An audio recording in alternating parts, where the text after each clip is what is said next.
مالک یوم الدین۔ اچھا جی، آپ دیکھیں یہاں پر اکثر عام لوگ سورہ فاتحہ کی آیت نمبر 3 کو مختلف قراء حضرات سے سن کر کنفیوز ہو جاتے ہیں کہ یہاں پہ مالکی ہے یا مالکی ہے، تو بہت سے لوگ یہاں پہ کنفیوز ہو جاتے ہیں۔ تو آپ دیکھتے ہیں کہ آخر صحیح کون سا ہے، تو اس کے لیے آپ نے ویڈیو لازمی مکمل دیکھنی ہے اور 5 لوگوں تک آپ نے کم از کم شیئر بھی کرنی ہے صدقہ جاریہ سمجھ کے۔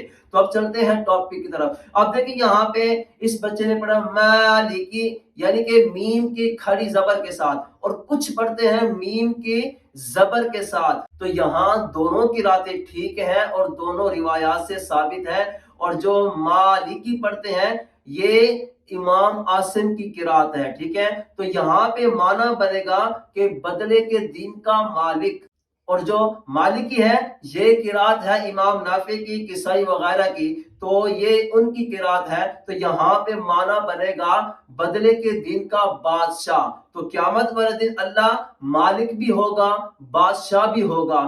تو یہاں پہ دونوں قراتیں پڑھ سکتے ہیں، لیکن بر صغیر میں جو قرات مشہور ہے جو یہاں پہ پڑھی جاتی ہے، مطلب پاکستان، بنگلہ دیش اور ہندوستان میں، وہ مالکی یوم الدین، یعنی کہ میم پہ کھڑی زبر لگا کے پڑھنا ہے۔ اور عرب دنیا میں مالکی یوم الدین یہ اکثر قراء حضرات پڑھتے ہیں، تو دونوں قراتیں صحیح ہیں۔ تو یہاں پہ برصغیر میں جو قرات چلتی ہے وہ مالکی یوم الدین۔ امید ہے کہ یہ بات آپ کو سمجھ آ گئی ہوگی۔ اللہ پاک ہمیں عمل کی توفیق عطا فرمائے۔ جزاک اللہ۔